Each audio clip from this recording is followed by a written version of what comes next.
great to be in church today, and it's always so wonderful to come to the gas station of life and be refueled for the uncharted week ahead. We're so gifted to have Advent Hope as a community. I've been coming here for a long time, and it's just such an inspiration to see you and to be inspired by the community that we experience here every week. The leadership, Todd and Michelle and Nick and the musicians really make this a special occasion. Last week when I came to church, I wasn't quite sure what I was going to speak about today, and I spoke to a few people and felt inspired. So if the sermon doesn't rise to the level that you would expect today, you got to blame it on all the other people I spoke to last week. But really, truly blessed to have such a wonderful family. The text of emphasis today, I have started with Psalm 56, verse 8, the English Standard Version. You have kept count of my tossings, put my tears in your bottle. Are they not in your book? That is David, the poet, at his best. My favorite psalm is Psalm 139, and so I also want to read from this psalm another beautiful piece of poetry. In pertinent part reads, even before a word is on my tongue, behold, O Lord, you know it altogether. You hem me in, behind and before, and lay your hand upon me. And verse 13 reads, for you formed my inward parts. You knitted me together in my mother's womb. And if you close your eyes and you appreciate the imagery of God, this intimate creator and all his majesty, coming so as close as possible to be with us. It was Friday morning before the Thanksgiving Sabbath of 2021. I don't remember the exact date, but I remember that morning as clearly as it were today. Ironically, there was nothing special or unusual about it, at least not at first, but that is because I wasn't paying attention. I took the A train from Brooklyn to 125th Street, where I transferred to the D train. It's my daily routine. I entered the train and stood towards the front of the train car, and my back was to the doors. I was masked and only 4 short stops from my destination. To my right, in front of me, was a person lying fetal across the seat with their back to me. His gray hoodie was pulled over his head, hiding the quality of his hair and the hue of his neck and face. His hands were wedged between his thighs, and his discolored tube socks covered his feet and ankles. I guessed a man from his stature and size, but I only assumed because I couldn't see anything that would confirm complexion, age, or sex. He released a deep rattling sound from the back of his throat every time he exhaled. He was wearing a rusty-colored orange bubble coat with black elastic collar and wrists. I remember remarking silently on how clean and new the jacket appeared compared to everything else that he was wearing. Beside his seat was a cart, stacked high and meticulously neat with what seemed to be everything that he owned. On the floor and under the seat were his high-top sneakers, purposely positioned side by side. Now, it is not uncommon for me to write short mental stories based on my commuter observations to pass the time. And so I began with my preliminary investigatory questions. Who is this person? Who was he before he had to make the train his bedroom and his cart his mobile home? Did he have a family, children? Who had given him the new rusty orange colored bubble jacket with the elastic trim around the neck and wrists? Had he bought the jacket or had he stolen it?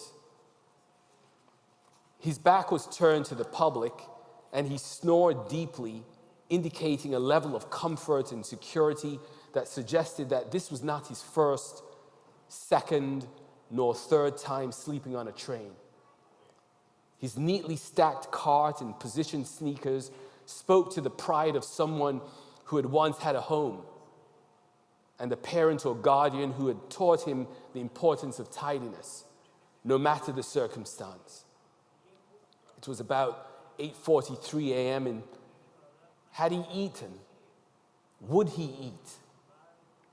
I had slept very comfortably in bed, a nice bed, bathed in a shower with warm running water and Aryan oil and shea butter, lemon, sage, Dead Sea mineral soap. I was dressed in clothes that I had chosen and purchased and was protected from the cold by a warm wool coat. In my bag was a tofu, bacon, avocado, and cucumber topped with chili garlic hot sauce wrapped in a warm Mediterranean corn taco. Compliments of my darling. I planned to eat it while seated behind my desk in the leather ergonomic chair in my office before starting my workday. All this I had not thought of before seeing the contrast before me. I then noticed a man approaching from the opposite end of the train car. There were not many people in the car, but I had not seen him before and cannot tell you when or from where he had entered. He walked in our direction briskly and with intention. As he got closer, I noticed that his clothes were worn and ill-fitted, but unexpectedly clean. His skin was dark and his beard and hair were uncombed. His boots were untied, perhaps a size too large, and bore the signs of wear and need. He quickly sat down in the middle of the unoccupied seat to my immediate right, directly across from the sleeping man, and gazed at him intently. He was also wearing a slight odor. A lush worker or jostler, I concluded. My suspicions awoke and I reached for my phone and pressed camera in anticipation of an impending crime. He continued to stare at the sleeping man, then got up just as quickly as he had sat down and approached the unsuspecting victim while reaching towards his pockets. I raised my phone as inconspicuously as possible to capture the crime, then slowly lowered it in embarrassment and disbelief as I observed the stranger place several bills into the pocket of the sleeping man. He then took a few steps backwards, sat again in the same empty seat, closed his eyes, bowed his head, and raised his clasped hands as if in prayer. As his lips moved, I raised my phone again to memorialize the sermon that I had just witnessed, but reconsidered when I noticed another man watching the same scene and me. The Samaritan continued in the same prayerful posture until I got off a few stops later. I do not know how much money was placed in the sleeping man's pocket. Neither did I know what their relationship was before that extraordinary act of kindness, but it did not matter. It was one of the most simple and beautiful acts of compassion that I have witnessed between two people, both clearly in need, with one who was willing to give some, if not all, of what he had to another whose need he considered greater or more important than his own. Whether he was sleeping, whether he was the sleeping man or the selfless, homeless giver, it did not matter. Jesus was on the D train. The Bible is replete with passages and accounts of how committed and invested God is in what we consider the small or simple things of life. There is absolutely no aspect of who we are, no matter how small, and no circumstance too simple, no act of commission or omission that goes unnoticed by God. He pays attention. Every detail of who you are is important to him. God is deeply interested in the details, your details. God is the detail. What God in all majesty and power cares enough about the coat the sparrow wears, or how fields carpeted in green should be accented with color, and numbering follicles of our heads, if not a God who cares? God pays attention to the details, your details. The truth is that there is something special in every second of every minute of every day when we pay attention. The fact that most of us function normally without thought or consideration is quite remarkable. We wake up in the morning and begin our day, if not with prayer, with the phone, then the TV. We shower, shave, comb our hair, dress and eat and rush to work. And then if we have children, the chaos is threefold, as the demands to get them dressed, fed, organized, and off to daycare or school with habitual precision and very little thought for the effort it involves. Yes, we can recite passionately about how stressful it is, but still with little consideration about the thoughtless efforts each task requires. When was the last time you had to think before you raise your leg to step, or climb a stair, or bend to pick up a fallen coin, sneeze, cough, or even blink? Yes, blink. I was recently introduced to a little girl whose struggle it is to blink or close her eyes. Her eyes were inflamed, red, and painfully raw. The average adult blinks approximately 12 times per minute, with each blink lasting 1/3 of a second. If the average adult is awake for 16 to 18 hours per day, then she blinks on average 12,240 times per day, and each time without full or any awareness. Did you have to make a mental calculation before you sat in the pew or hug your friend when you saw them this morning? Probably not. If you haven't an appreciation for what I'm asking, then perhaps you have never injured your lower back or cut your littlest finger. Only then will you quickly realize how intricately complicated and complex the human body is. It's a gift. It's a gift from God. We breathe and eat and laugh and talk and walk and run with little or any pre-thought. Life is the sum of many special daily moments made up of little things that we first world humans called ordinary and expect with a sense of entitlement. Those moments, or shall we call them details, we hardly give value because they are minor and simply not big enough, but without which there would be no meaningful stories that inspire intentional and purposeful living. The greatest books ever written began with a solitary letter that by itself had very little meaning, if any. The most celebrated scores of music ever composed started with a single note in which there was hardly a melody.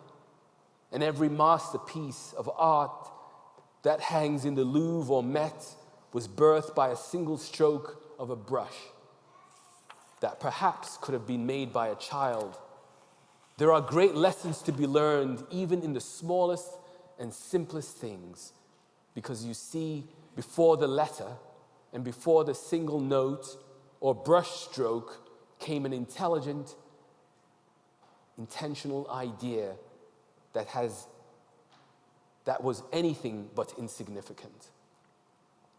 How many of us see the beautiful flower and smell the fragrance that lies within the tiny seed, or taste the sweet juices that are housed inside the pip of an orange before we discard it with a spit?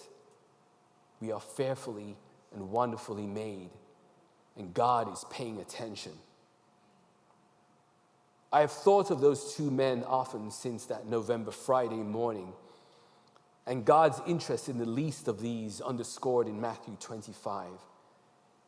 The details and the small things that make up our world and we too many times overlook or ignore are actually not so small at all.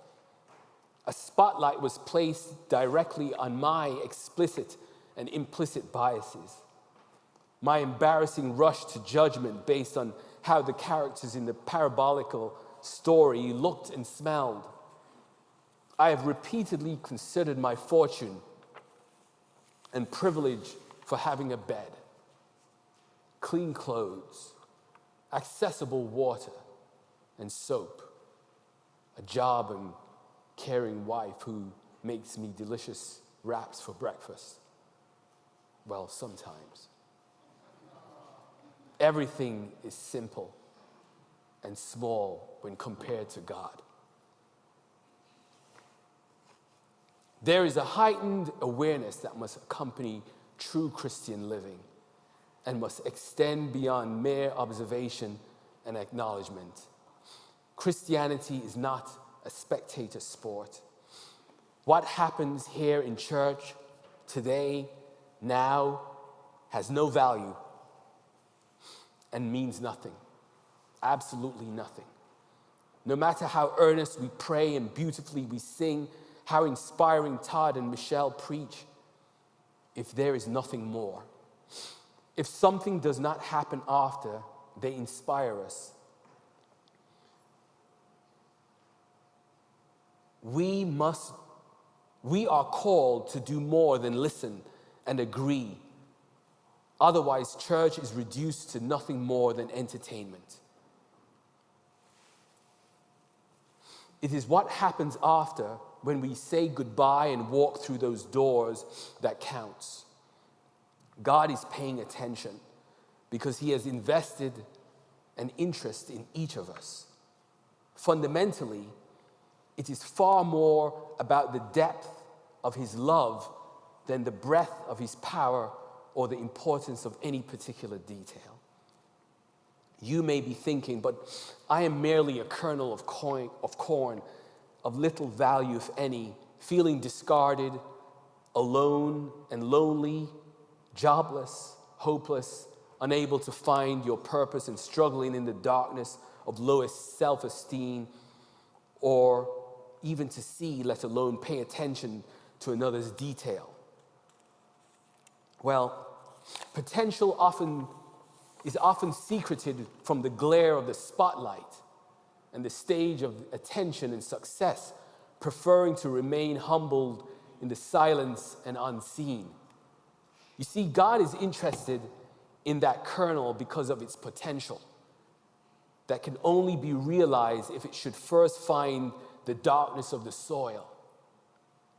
And there will it endure the agony and transformation of germination, enduring the weight of the rain-soaked earth and the relentless heat of the sun, before it will climb to the surface, where there it will find the light. One kernel of corn bears an average of 4 ears of corn, each bearing 8 to 1,200 kernels. Yes, that simple kernel whose inward parts were knitted together in your mother's womb, whose sitting and rising is noted and thoughts considered from afar, whose tossings he counts and tears he collects and bottles. The sower is paying attention. In that prayerful act of kindness is a sermon that encapsulates who Jesus is. Where is he? What is his purpose for each of us? Oftentimes, he's right in front of us, sleeping fetal next to his cart and high-top sneakers, or sitting right beside us on the D train with shoes one size too big and an uncombed beard in the simple, ordinary, unexpected places and people, wishing for us to see him, experience and learn from him, if we too would only pay attention. God is interested in the details, your details, whatever they may be. And I pray that as we leave here today, we will be more than motivated to change, but rather inspired to be transformed. Amen.